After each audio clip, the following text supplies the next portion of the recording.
Fala pessoal, bem-vindos ao Geografando, canal onde nos utilizamos da geografia para pensar o mundo. Vamos falar de teoria crítica, né? Teoria crítica, afinal de contas, somos grande parte, pelo menos espero que o pessoal que siga aqui o canal seja feito a geografia crítica, né?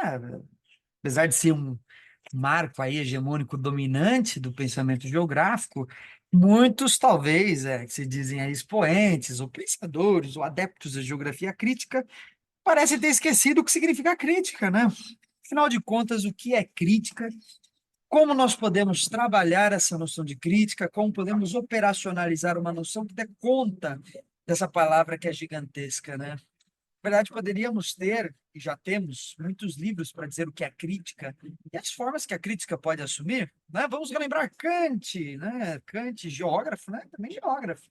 Crítica da razão pura, crítica da razão prática, crítica da faculdade do juiz, três livros para abordar certos aspectos do que é a noção de crítica, né? E, de fato, é com o nosso filósofo de Königsberg que a noção sistemática de uma crítica surge na filosofia já no século XVIII, né? Lá no século XVIII. Então, é uma tradição que vem do século XVIII para cá e que, portanto, tem um arcabouço teórico de pensamento gigantesco, ao qual todos que se dizem tributários dessa geografia crítica devem conhecer pelo menos em parte. Então, qual que é a ideia hoje? Que nós possamos avaliar três grandes eh, formas de pensamento crítico, ou escolas de pensamento crítico, e analisar essas noções do que é essa crítica com a noção de geografia crítica para a gente analisar quais são as relações, os limites, as divergências, as aproximações. Então vamos lá, o que é teoria crítica? Para a gente resgatar essa noção de teoria crítica, é importante retomar a obra de Kant, né? Indiscutivelmente a crítica surge de maneira sistemática com Kant, de modo que é obrigação do geógrafo, pelo menos o adepto, mesmo do adepto da geografia crítica, porque ele tem que conhecer a sua ciência em sua totalidade, né? Saber o que significa essa crítica e como que ela surge em Kant e qual o sentido que ela vai se fundamentar a partir dali. Então, a noção de crítica é muito ampla. A gente poderia começar com uma discussão, né, e nos direcionar em função de uma noção mais básica, que é a crítica, ela é aquilo que garante a identidade. A gente pode pensar a crítica como identidade. Quando eu realizo um movimento de crítica, eu quero entender a identidade do meu objeto, né? Eu estou analisando meu objeto segundo alguma identidade. Quando eu falo de identidade, eu estou falando de limite. Aquilo que tem uma identidade, ela tem um limite, né? Qual é o limite dessa identidade em relação a outra identidade, a não identidade? Portanto, inclusive é até interessante notar como essa própria noção de identidade vai influenciar a questão da noção de região em Kant, né? Porque Kant vai entender a região pela identidade, né? É um processo crítico de entendimento do que é a região, né? Então, para que a gente possa traçar um paralelo já inicial, a noção de região em Kant é aquilo que, pela sua identidade, garante o seu limite em relação ao outro, né? A região é aquilo que, sendo uma parcela do espaço, garante uma identidade naquele pedaço que é compartilhada no interior da região e que é diferente em relação às demais, né? A região em Kant tenderia a existir por si mesma. Já não é mais uma noção de região que a gente utiliza tanto hoje, né? Mas existiria em si mesma, porque é natural, né? A natureza se organiza segundo princípios de identidade. Então é natural que num determinado espaço encontre certos elementos que garantam uma unidade, uma espécie de identidade e uma diferenciação em relação ao que não é aquela identidade. Então, crítica vem muito dessa noção de identidade e de limite, né? É muito interessante o Kant e essa própria parábola vai ser retomada pelo Carlos, não é o Carlos Walter Porto Gonçalves, Paulo César Costa Gomes vai retomar essa noção no livro Quadros Geográficos, nessa essa metáfora do homem que se lança ao mar violento, né, e que vai procurar os limites desse mar, né, indo em terras desconhecidas. Essa é a crítica. A crítica é um movimento, né? A crítica ela tem uma relação muito forte com a ideia de movimento, porque, e é claro que daí também já estou me aproximando da noção de dialética, mas não vou, né? Porque crítica e dialética vão ser muito comuns no pensamento marxista, mas vamos nos ater aqui à noção de crítica. Ela é um movimento porque ela é um movimento de procura, não é? Para que eu delimite o que eu estou analisando, eu preciso localizar. Então, é se lançar ao mar, em águas turvas, a terras distantes, e que talvez eu volte com algo ou não volte com nada. É essa metáfora kantiana para esse processo de crítica, porque quando Kant está ali na sua crítica da razão pura, ele vai dizer, existem dois elementos a priori, não é? Que é o espaço e o tempo. Ou seja, tudo aquilo que, com exceção do meu processo de conhecimento pela experiência, me surge como claro, né? Através de uma certa clareza, com uma objetividade lógica, uma necessidade lógica e validade universal. É o tempo e o espaço, né? Quer dizer, o tempo e o espaço, eles são antecedentes, eles antecedem a experiência. Eles existiriam de maneira a priori, né? Já seriam elementos constitutivos da própria ideia do sujeito. Eles não demandariam o meu contato com a experiência, são noções, mais uma vez, necessariamente lógicas e de validade universal. Portanto, são os elementos, quer dizer, como que o Kant chega nessa consideração? Preciso identificar, é preciso delimitar até onde vai a minha noção de experiência. Opa, aqui já não vai mais, aqui já é um elemento a priorístico do conhecimento, já não é mais um elemento empírico, né? Quer dizer, isso daqui antecede a razão pela experiência, isso daqui é uma razão a priori, uma razão pura do conhecimento.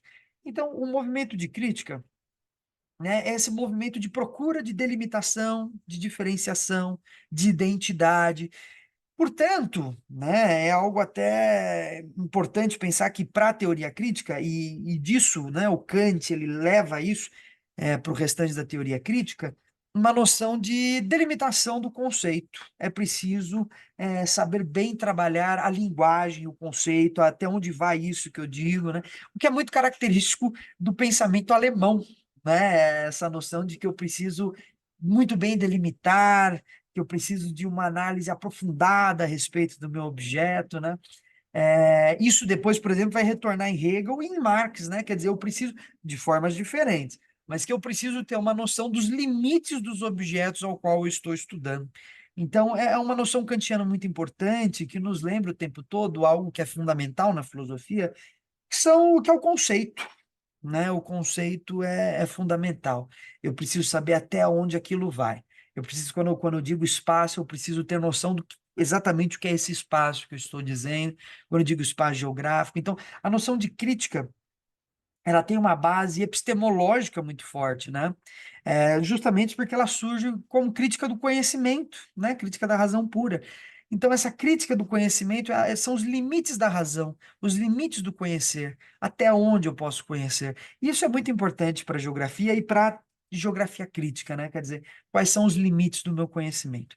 Bom, essa é a primeira forma de eu abordar. Claro que eu estou trabalhando de uma maneira muito sintética. A ideia aqui não é a gente. Até porque eu já tenho um vídeo no canal sobre o Kant, né? Então aqui é pegar os trechos, né? Pegar o que a gente conseguir ali de maneira mais sintética para pensar a discussão de teoria crítica, né? Depois, a crítica no projeto filosófico marxista. É claro que a noção de Kant, de crítica em Kant para crítica em Marx, sofre uma transformação radical no próprio fato de que Kant é o idealista.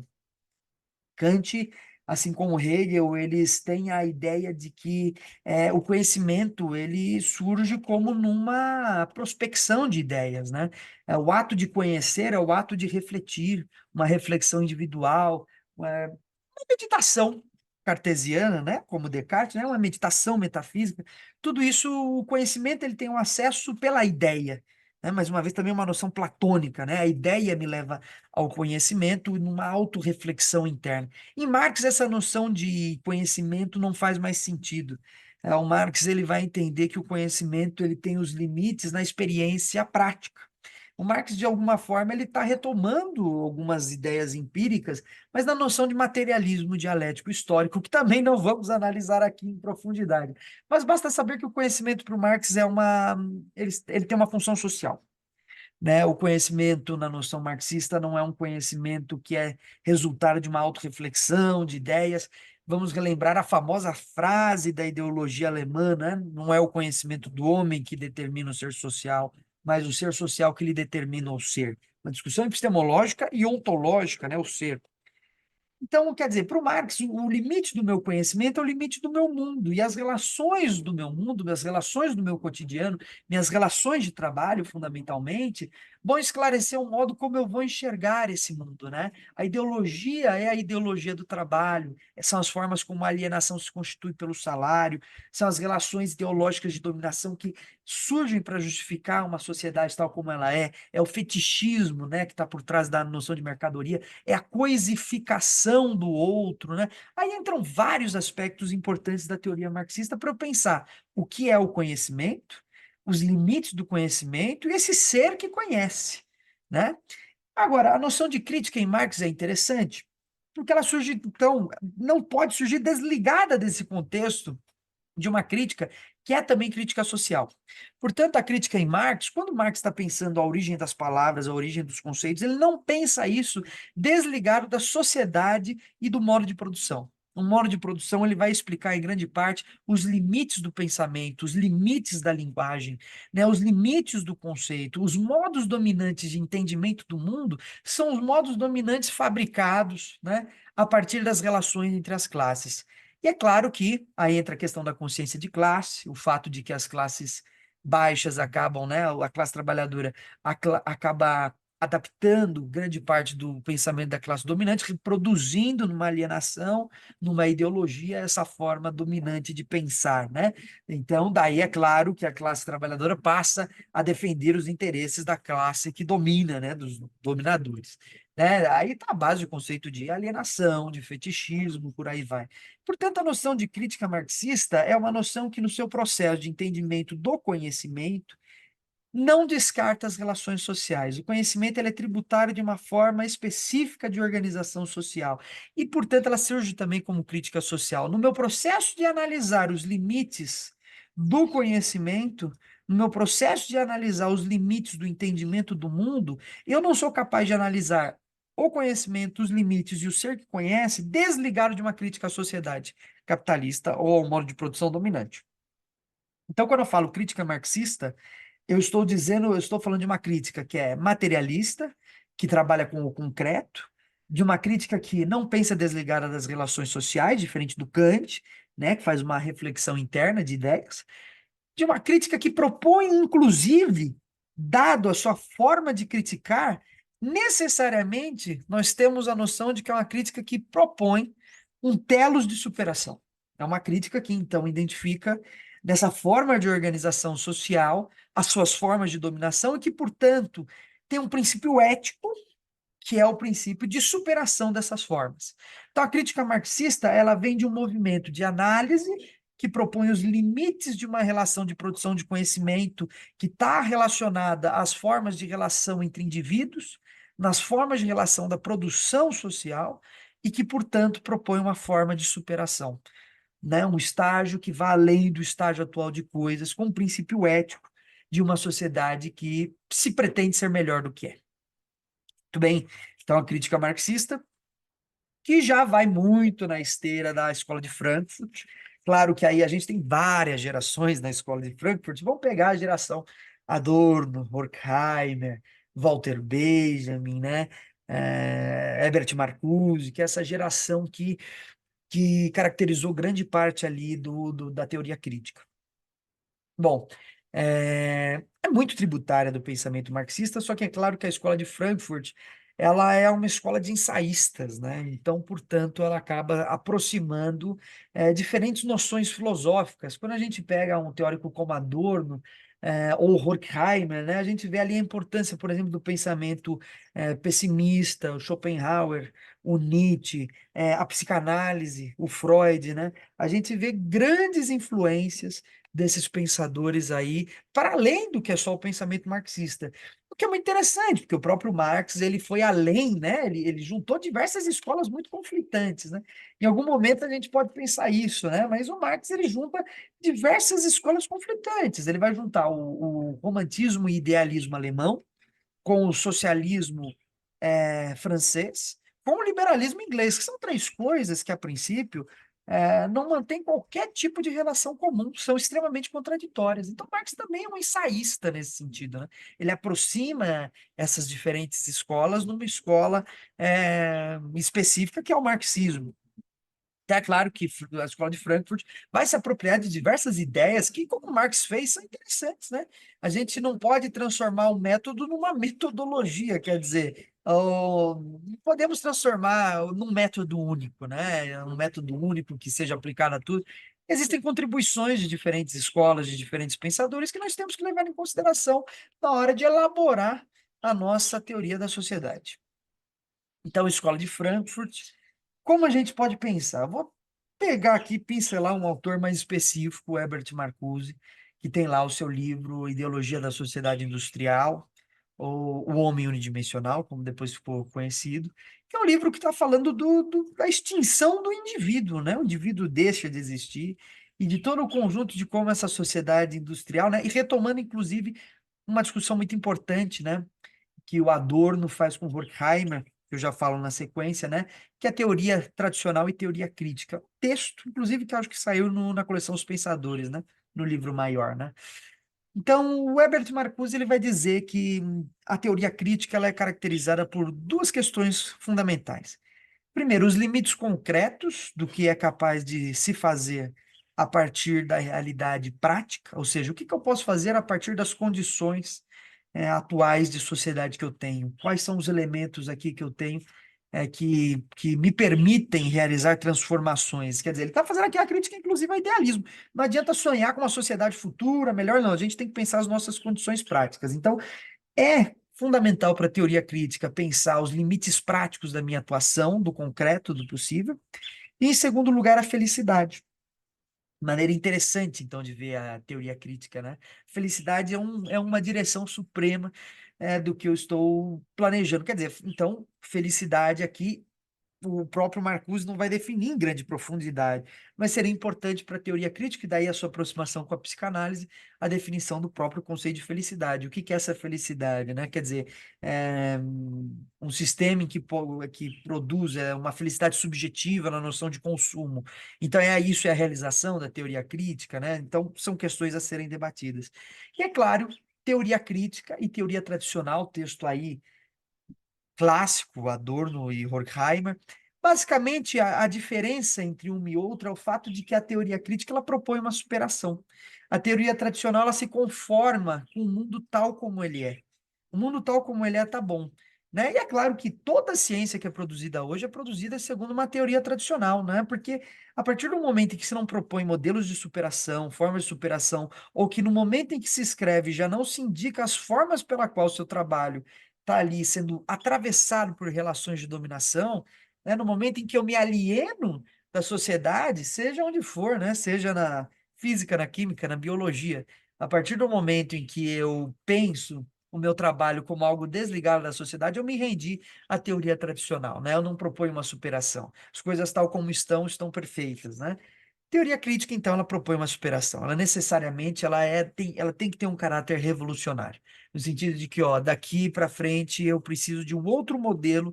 Este modelo não me basta por tal, tal e tal. Ela tem uma função de movimento em direção a exatamente isso, que é a felicidade da qual Marcuse falava. Então, a escola de Frankfurt ela é mais aberta, né? E essa questão da felicidade, que já aparece no Marx, também aparece aqui de maneira muito expressiva, né? E a geografia crítica, ela tem cumprido as expectativas de uma teoria crítica? Tá difícil, né? Tá muito difícil. Eu acho que ela cumpre muito bem quando a gente fala de uma crítica marxista e só ali, né? Mesmo a escola de Frankfurt, a geografia crítica não se apropriou. Quer dizer, Antônio Carlos Robert de Moraes tem um livro para falar de escola de Frankfurt, do Lukács, dos outros teóricos da escola de Frankfurt, como é o caso do Adorno, Horkheimer, né? Começa com Lukács, Adorno, Horkheimer, fala do Walter Benjamin, inclusive fala até de psicologia, porque ele fala inclusive do behaviorismo, mas são grandes que se perderam, né, na geografia crítica, que não foram seguidos, que falaram ao vento, parece, né? Hoje eu vejo alguns colegas do departamento trabalhando, por exemplo, pensamento do Lukács, o que, e é claro, outros pensadores, o próprio Milton Santos, o Armando Corrêa da Silva, foram teóricos que foram muito nessa direção da Escola de Frankfurt, que se apropriaram de muitas ideias, né?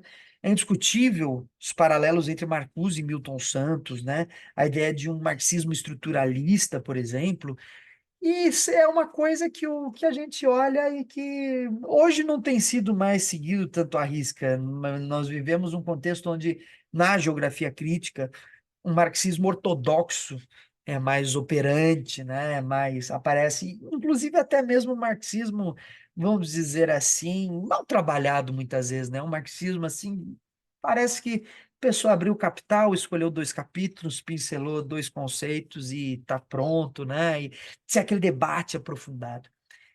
Então, a Escola de Frankfurt, eu acho que veio um momento de ascensão da importância desses pensadores em algumas figuras, Milton Santos, Armando Corrêa da Silva, né? Antônio Carlos Robert de Moraes, vieram num movimento ascendente, ó, vamos trazer esses caras para debater. Quando eles morreram, todos se calaram, ninguém mais fala a respeito disso, a não ser questões introdutórias, em debates superficiais, né? É claro, então nós continuamos com a noção de crítica marxista, então propomos, às vezes, né, modelos de superação, muitas vezes nem tão concretos, né? Mas o fato é que a nossa análise crítica do conhecimento e da sociedade passa pelo entendimento do modo como a forma de dominação se estabelece nas relações sociais. Agora, o Kant também ficou deixado de lado, isso inclusive por alguns autores de peso. É o caso, por exemplo, do Antônio Carlos Robert Moraes, que em um momento vai dizer lá no Geografia Pequena História Crítica, vai dizer, olha, a geografia crítica não interessa tanto, a conceitualização, a gente trabalha de maneira mais fluida. E a minha própria experiência no departamento de geografia da USP, com os professores, me mostrou isso, né? Por exemplo, o desprezo pelos dicionários, o desprezo pela análise conceitual, muitas vezes surge, né? Eu já vi muitos professores criticando, por exemplo, o fato de que na filosofia nós pegamos um parágrafo e fazemos um seminário a respeito de um parágrafo ou de um conceito.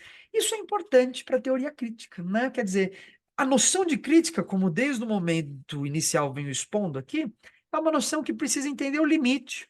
E se eu não fizer uma exaustiva perscrutação do conceito, eu não sei o limite desse conceito, eu posso trabalhar ele de maneira muito equivocada. Então, o fato de que hoje nós não prezamos assim, dentro da geografia crítica, na elaboração de dicionários, na elaboração melhor dos conceitos, algo que, por exemplo, Milton Santos percebeu muito bem. A obra do Milton Santos é uma obra assim onde essa ideia kantiana de delimitação do conceito com transformações aparece muito. É claro que o Milton Santos não está buscando uma elaboração a priorística, porque para o Milton Santos a geografia, mesmo a geografia geral, né? A geografia teria uma parte que seria geral e a regional, né? Mesmo a geografia geral que trabalha com abstrações, com elementos mais generalistas, ela não é a priori, né? Ela tem níveis maiores de construção de categorias, com diferentes níveis de validade, mas essas categorias elas têm maior ou menor validade em relação ao seu contexto histórico. Elas se transformam também, não é como no Kant, mas Milton Santos entendeu bem o que o Kant queria dizer. O problema é que a gente ainda, no geral, tem um contexto de estar um pouco perdidos, né, em relação a essa noção kantiana.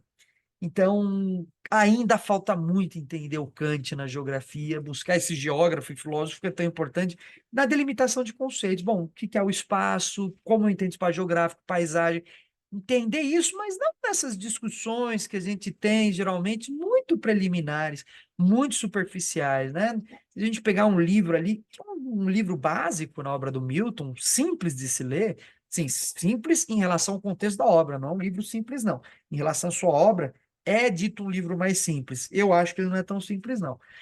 Mas você já pega ali quantas definições ele traz de paisagem, né? Eu já me aventurei à elaboração de uma espécie de dicionário do livro Metamorfose do Espaço Habitado, e eu localizei mais de 10 maneiras de delimitação da noção de paisagem.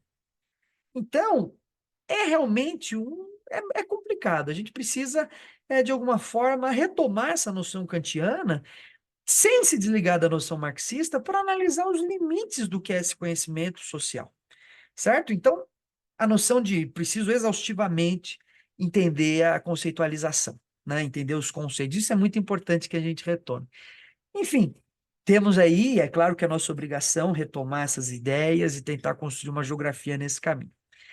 É isso, pessoal. Dúvidas, comentários, ódios, críticas, deixem aí nos comentários e até uma próxima.